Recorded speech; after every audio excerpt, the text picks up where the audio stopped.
Finding a hoodie that lasts through the season can be tough. The American Giant Classic Full Zip hoodie is made to last a lifetime, so you can count on it year after year. Every American Giant piece is made in America and designed to last. No exceptions. The result is durable clothing that become part of your life. Snag the hoodie that will bring you comfort for life. The American Giant Classic Full Zip. Save 20% off your first order at american-giant.com when you use code STAPLE20 at checkout.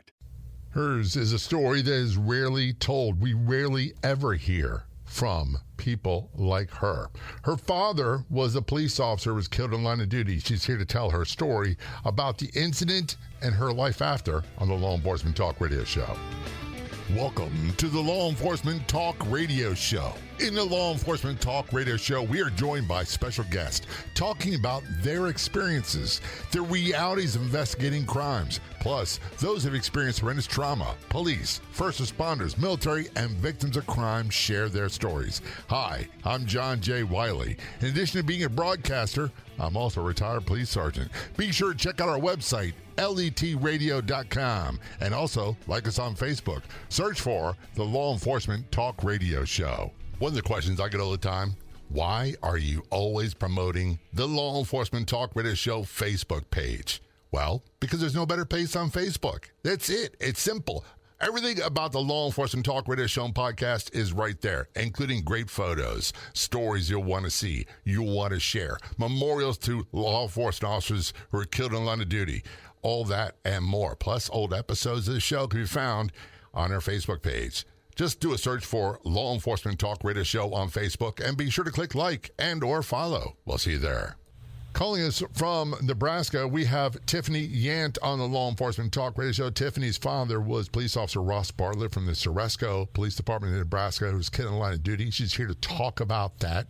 She's a Chief Operating Officer for Give Blue Hope. Website is givebluehope.org. That's givebluehope.org.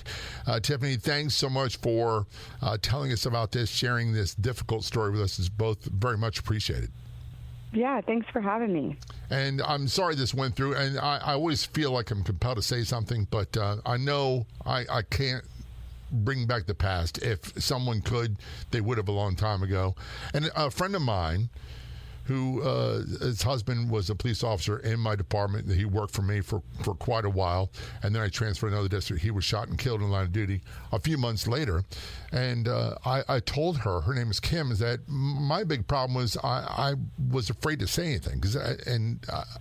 She said, the worst already happened. You can't make it worse. If I don't want to talk about it, I'll tell you. Just don't stop being a friend. So you're here to talk about a really, really tragic situation. Yeah. It has been the most traumatic experience of my life. And by the way, I went to your website. I saw some pictures of you. You're relatively young, so it's not like you're an old geezer like me. I'm in my late 30s, but yeah. That's what we call young. That's what we call puppy. Yeah. By the way, before we get into talk about your dad, what kind of guy he was, tell us about what happened. Sure. So my dad was known as a triple threat. So he was a criminal investigator for the Nebraska Department of Correctional Services. He was a part-time police officer, and he was a volunteer firefighter and EMT for his local community. And he was serving as a part-time police officer for the Ceresco Police Department. So he did that 2 Fridays a month for about 6 hours each shift, just to keep up his law enforcement certification, because he worked for Nebraska Department of Corrections as a criminal investigator full-time. So on April 12th, 2024, while serving as a Ceresco police officer, he went on a routine traffic stop on Highway 77, and because of a distracted driver, he didn't come home. Right, he was hit. He was hit on a vehicle stop. He was on a traffic stop, and he was hit at 70 miles per hour. The vehicle that hit him, that rear-ended him, was doing 70 miles per hour because that driver was on his phone and wasn't paying attention. The visibility for being able to see my dad on the side of the road conducting this traffic stop was over a mile. And here's the thing, and this is no solace to you, is everybody thinks, and I'm as guilty as this as everybody else, that the real bugaboos, the real things we need to be aware of are the crimes of violence, the stabbings, the shootings, the armed robbery, shot and armed robbery. A lot of police are seriously injured. When I say police, that means sheriff's deputies, state troopers, whatever terminology you want to use, across the United States on car stops with vehicle collisions. And unfortunately, your dad and you and your family paid the price. We did. And it has been the most traumatic experience of my life because nobody talks about the trauma that the family goes through because he wasn't shot or stabbed. And so there's this kind of like, I don't know, we are separated, right? Oh, well, he wasn't shot. There was no violence. Well, to us, there was. He's still gone. He was still at work and did not come home. Yeah. And people refer to it as an accident. It wasn't an accident. It was a choice. That other driver, both of the drivers, the driver he had pulled over that was breaking the law by speeding, and the driver that was distracted and on his phone, they both made a choice, a temporary choice for their life, for their convenience, but it was permanent for our family. And here's the thing, I'm not here to. I will stand on my step stool a little bit on my soapbox. DUI, people complain that's a revenue generating thing. Listen, it's so easy to prevent driving while intoxicated. Just don't. If you're drinking, don't drive. I mean, we've been hearing this since I was a kid, and it still continues. The big thing nowadays, and it has been for the last, I don't know how many years, has been people on their cell phones. The text can wait. Your social media can wait. Lives depending on it, and it's not just the life of the person you take, it's the lives of family dependent on them. Yeah, I mean, it truly is. You know, my dad, Ceresco has maybe, I don't even know, less than 500 people. My dad was a road deputy for almost 25, 30 years of his career. So the majority of his career, he was a deputy. And so as a kid growing up, I always worried about something happening to him at work, being shot or stabbed or assaulted or whatever. And I used to have night terrors as a kid, and he would have to come home in the middle of shifts so that I could feel that he had his vest on. So when he took this job as part-time for Ceresco, a community that has less than 500 people, you never think it's going to happen to you. No. You never think that it's actually going to happen, and then it does. And these sorts of traumas happen everywhere. No one's immune. Mm-hmm. It doesn't matter how. And Ceresco, I've never even heard of. I don't even know where it is. I couldn't point it out on a map, to be honest with you. But my first thought, about 15 minutes from Lincoln. Okay. My first thought was, that's a peaceful area. Got nothing to worry about. Mm-hmm. Ceresco doesn't even have a bar.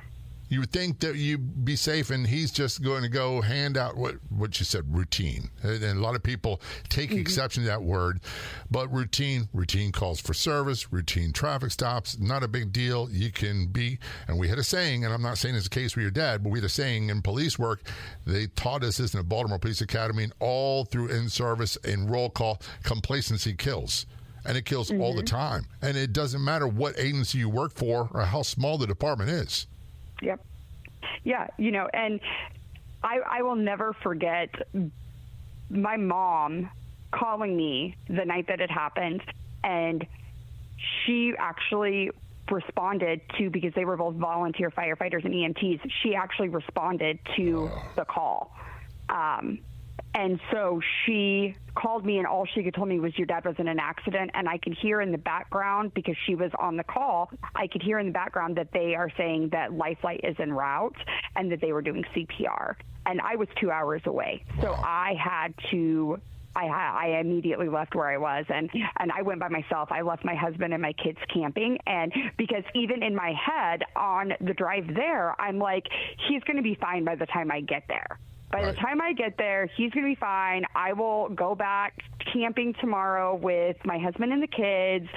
By the time I get to the hospital, he's going to be fine. They'll probably keep him overnight. He's probably banged up. And that's, we hope. And sometimes it is case. We're talking with Tiffany Yant.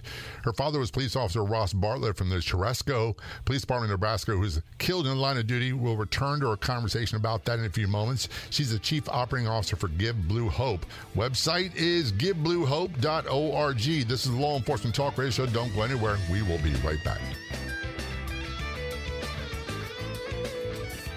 Someone asked, what's the catch? What's the cost? There is no cost for anything on the Law Enforcement Talk Radio Show and podcast website, letradio.com. letradio.com. Again, that's letradio.com.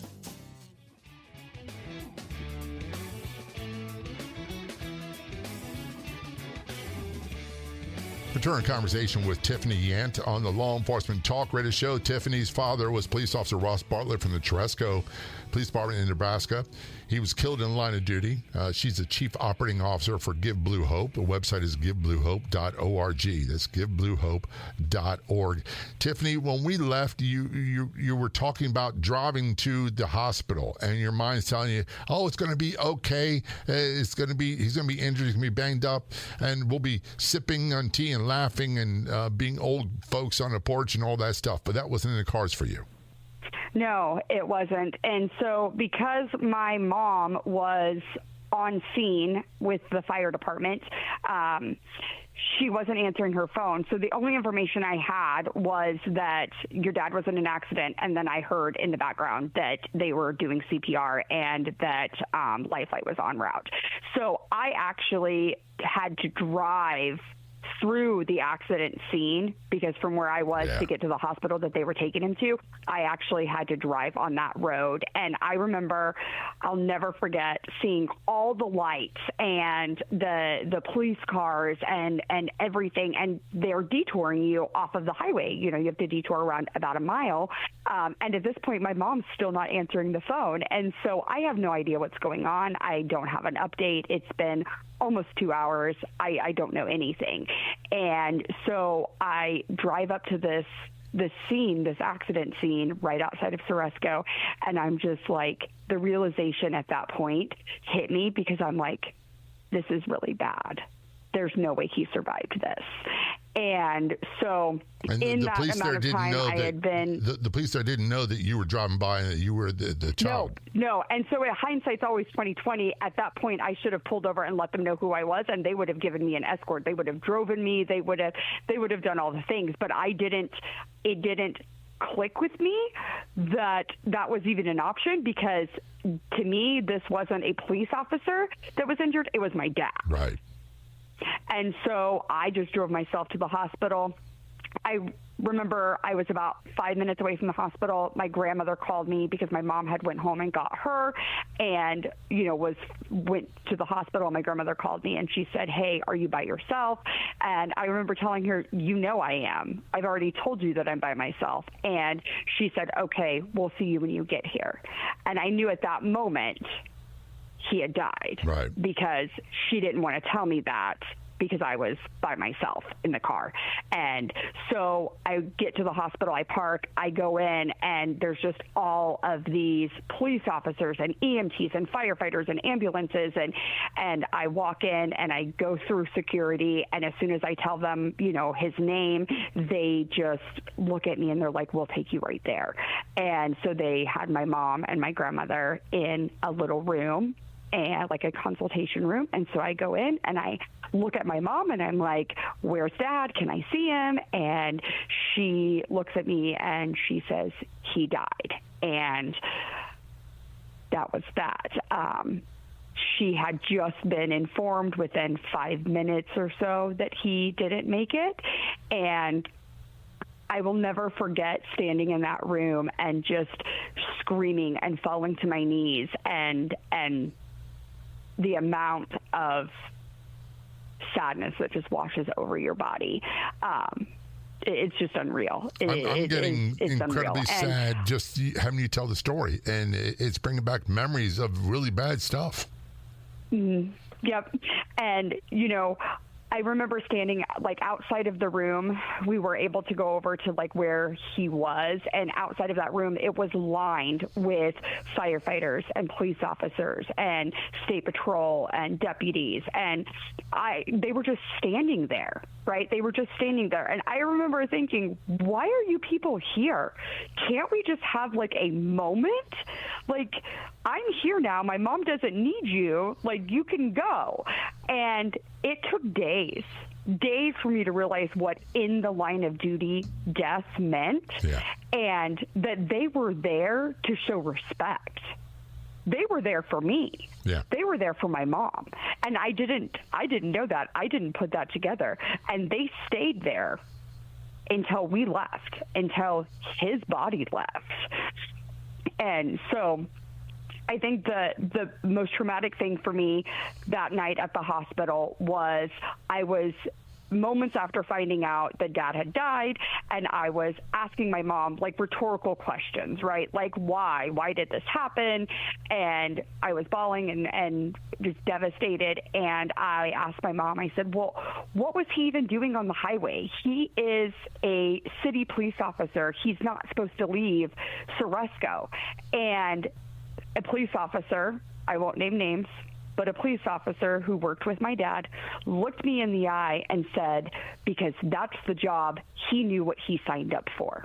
And I have never in my life felt so small that he was basically telling me that it's okay that he died because that's what he signed up for. That was his job. First of all, I would say this. Not something that you want to hear. One of the things I tell people all the time is that I may have signed up for the job, and I did. I signed up for that. And I thought I knew the violence and the trauma and everything that was heading my way. I did not. I had no clue. But I'll tell you who didn't sign up for this is my wife and children. They didn't sign up for this at all. Right. And that is something that I have said multiple times throughout this almost 2-year process is this decision, his decision to serve, was made long before I existed. Right. I didn't have a choice.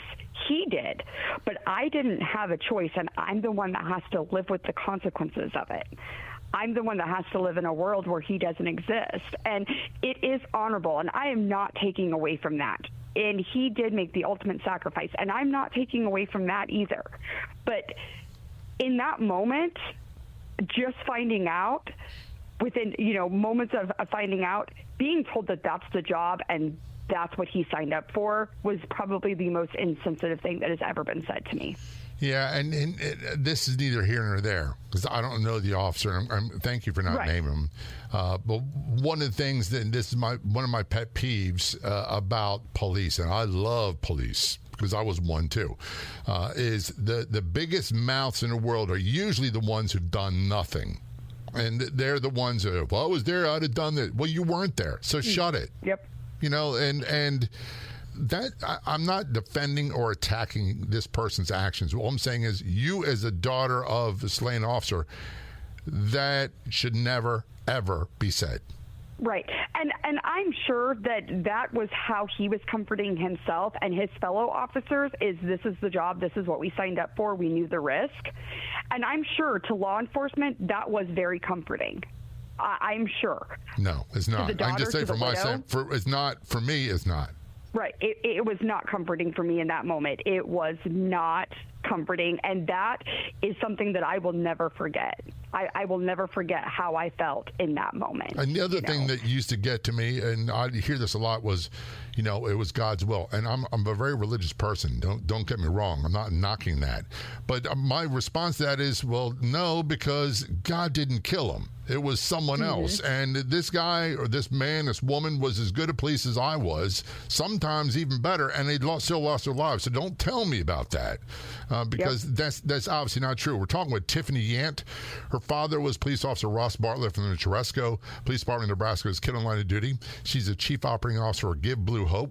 Their website is givebluehope.org. That's givebluehope.org. We return, we'll talk more about the incident that cost the life of her father and how it's affected her. Don't go anywhere. We'll be right back.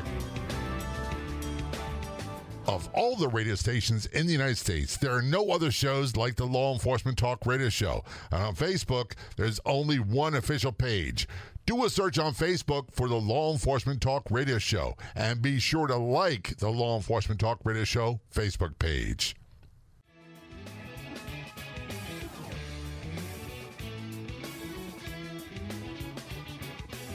Return to conversation with Tiffany Yant on the Law Enforcement Talk Radio Show. Tiffany's father was police officer Ross Bartlett from the Ceresco Police Department in Nebraska's Kennel Line of Duty.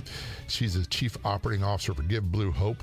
The website is givebluehope.org. That's givebluehope.org. And it pains me to say your father was. I don't know a right or wrong way of saying it. And we shouldn't be having this conversation. And I just recently lost an aunt, my father's sister, who passed away from old age and complications. And I don't know how to address that either, but I don't know how to talk to you about this. It's, sharing his story is how we continue his legacy. Right. So it's really important for me, but it's kind of like a taboo subject because officers don't want to think about that it could be them, but that's the reality. If you put that badge on every single day and you leave your house, it could be you. It could be you. And my dad never thought it would be, and it was.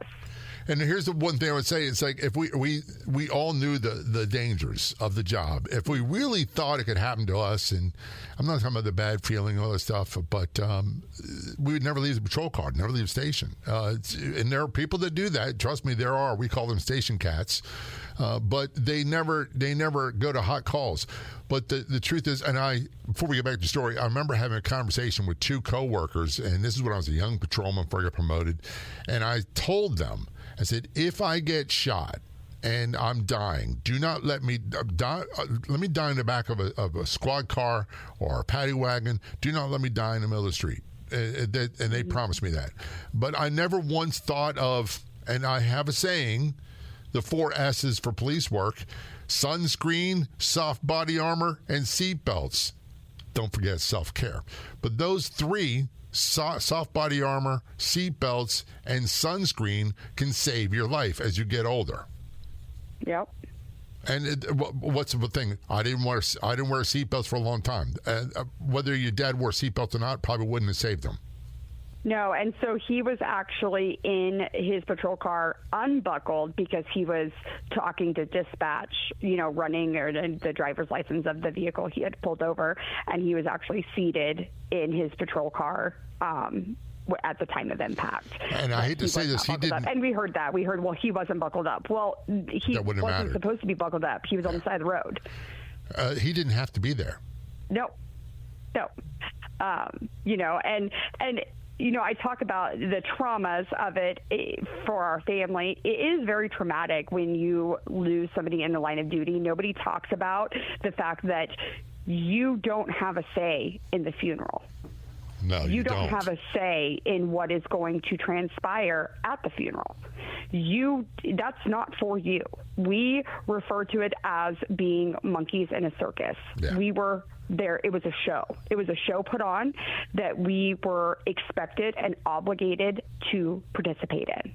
And our family is very, very small. Yeah. And the first funeral home that I called the morning after my dad died told me that they could only seat 100 people. And I actually told that guy, oh, my goodness, there's going to be so many empty chairs because there's only like 20 of us. Right. It wasn't until later on that day that I was informed that we had to find a venue that would accommodate 2,000 people. Yeah.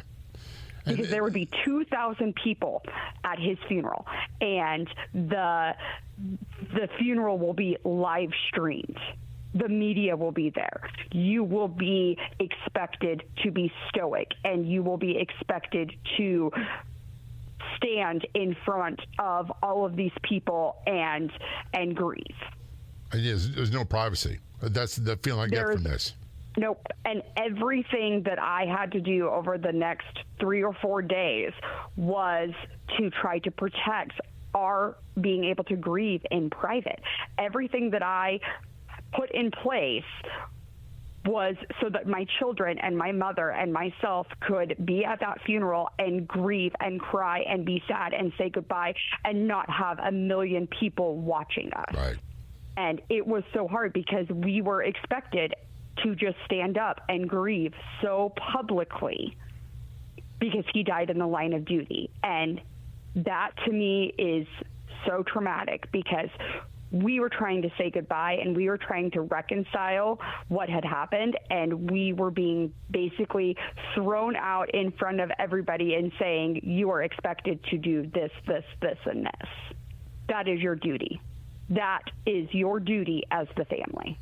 And I don't know, and in your case it's different, and I'm not here to argue with you. I don't know that there is a proper compromise so that the family can grieve in private, and then the officers in the police department can do what they got to do. And it's quite the production. Yeah.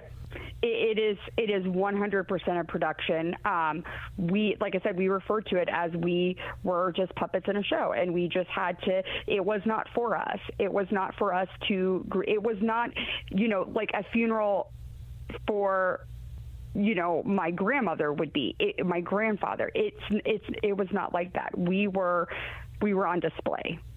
Our grief was on display, and one of it the things was so traumatic. That comes from working in a small agency is they don't go through this a lot. Did they have obvious fumbles that you could look back and say they didn't know what they're doing?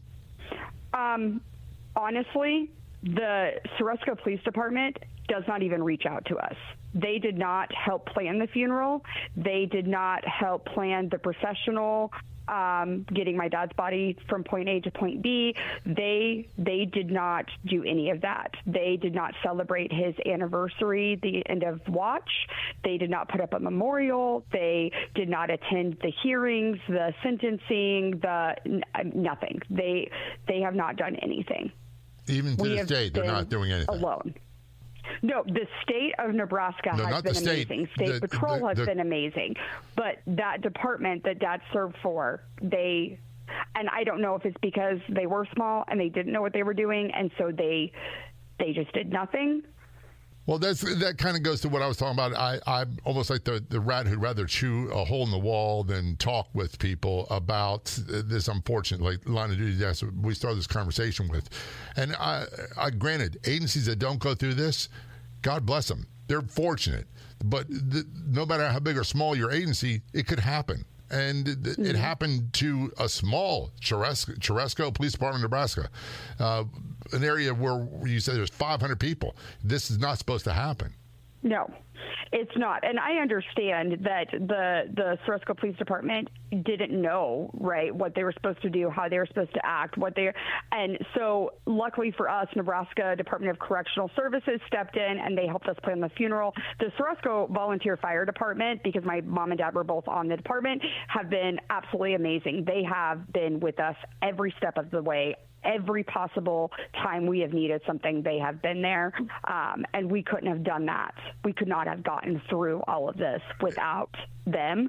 But as far as the department that he served for, I think they could have done better. Can they do something now? Can they do something now that would help alleviate something, make them feel like it's important to them?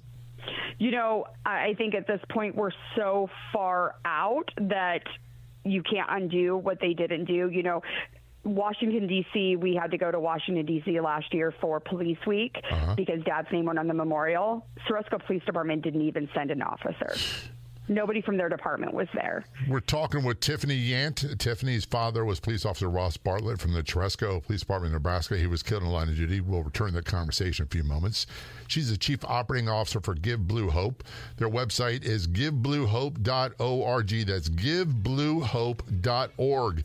When we return, we're going to talk about life after and more. Don't go anywhere. We'll be right back.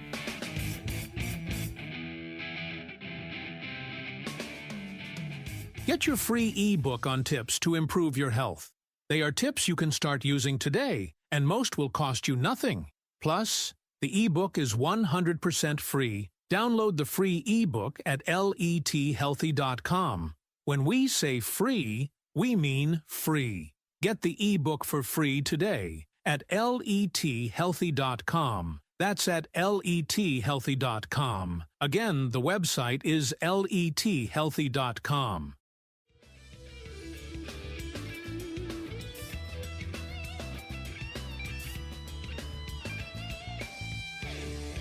This is the Law Enforcement Talk Radio Show, returning to our conversation with Tiffany Yant. Her father was police officer Ross Bartlett from the Ceresco Police Department in Nebraska who was killed on line of duty.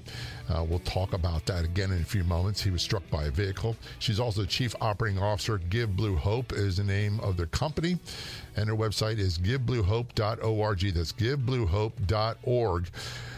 So recap, your dad was a part-time officer for the city of Ceresco Police Department, Nebraska. He was on a traffic stop, and a guy, I'm presuming male, it doesn't really matter, male or female, was speeding, not paying attention, and struck the vehicle, and he died from his injuries. And there's really no way of sugarcoating this. No. So just to be clear, Dad had a vehicle pulled over that was speeding. The vehicle that was distracted and on his phone that rear-ended Dad was not speeding. Okay. He was just on his phone. Could they determine whether they were texting or they were surfing social media? He was downloading data and had been on his phone for over a minute. Yep, they did determine that. I'm going to say this. The person driving the car, I'm not defending their actions, but they didn't set out to do that. I'm just going to say this. No. He did not. If you're driving your car, put down the ding-dang phone and just pay attention to the road. A lot more people survive, and a lot more people would go home healthy. That's another thing. Your dad, he didn't survive.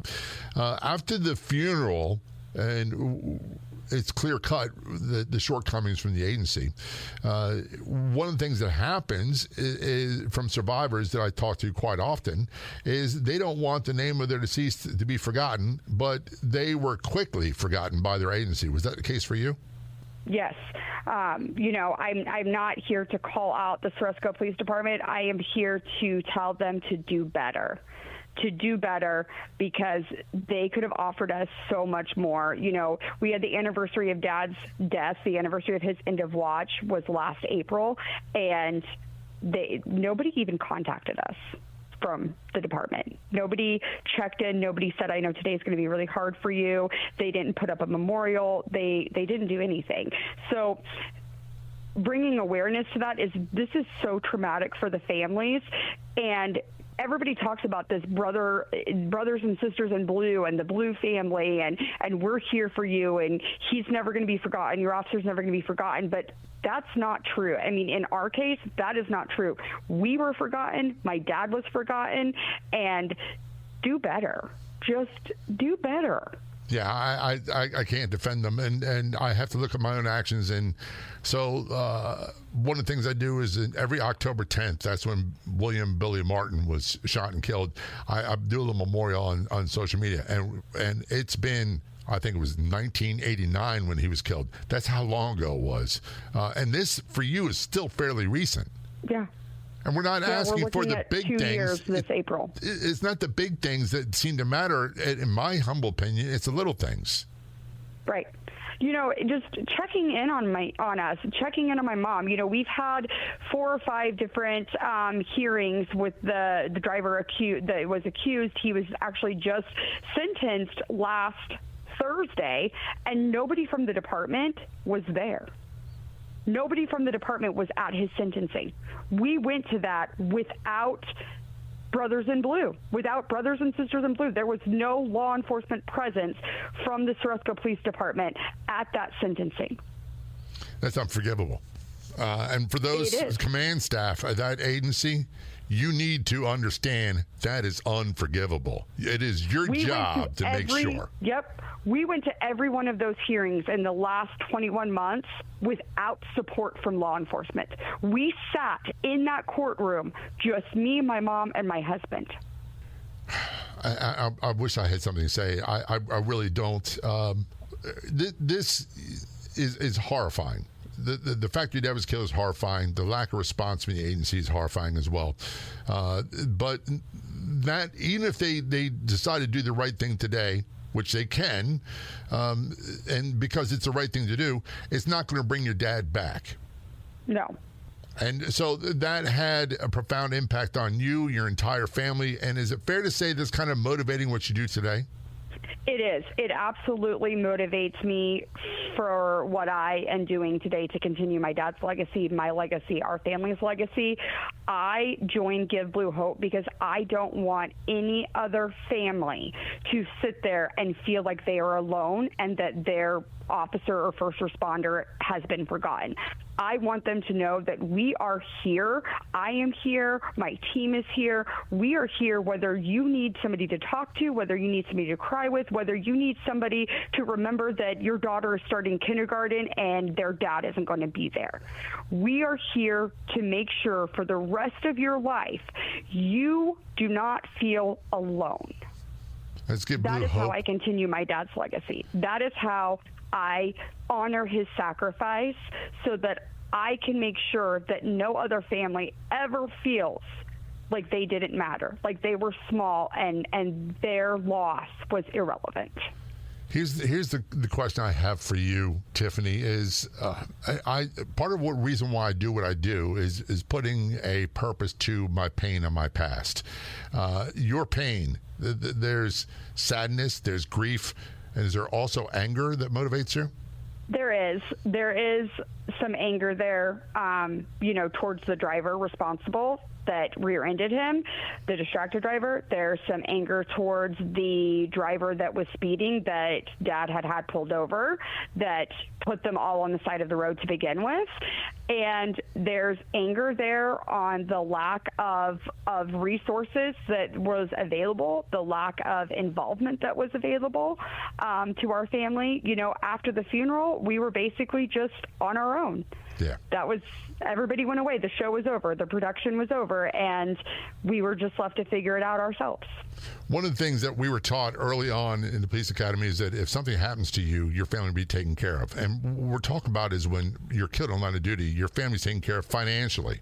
They're not always taken care of emotionally. Where that doesn't hold true is if you are injured and survive the assault, attack, whatever it might be. Quite often, your family suffers right along with you financially, emotionally as well. Is there anything the agency can do at this point to lessen a blow? I think if they would just apologize for not being there for us, to just say, we messed up, we should have been there, we just didn't know. And I truly believe they just didn't know how to be there for us, but they never asked either. Right. They never asked.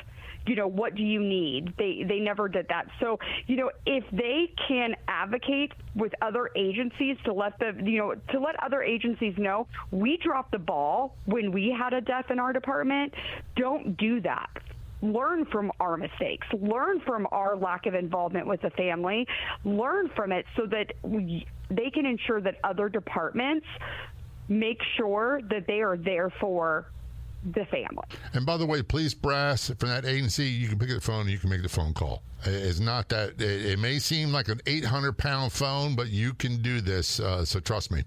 We're running out of time. I want to go to your website, givebluehope.org. That's givebluehope.org. Can people find you, find other services, contact you there?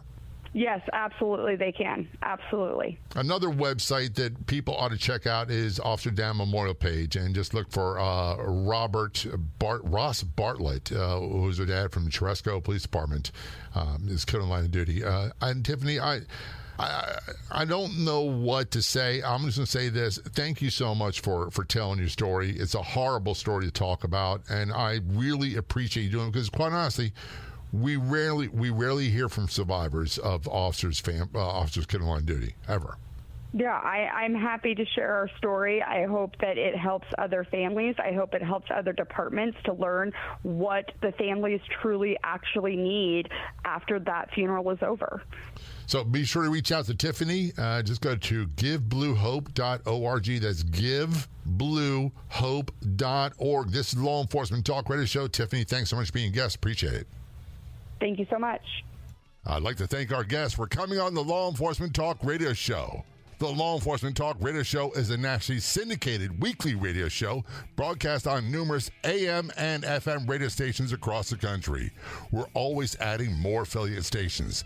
If you enjoyed the podcast version of the show, which is always free, please do me a favor and tell a friend or two or three. I'll be back in just a few days with another episode of the Law Enforcement Talk Radio Show and Podcast. Until then, this is John J. Wiley. See ya. If you like the show, please take a moment to rate, review, and subscribe. It really does help the show to grow. Thank you for listening.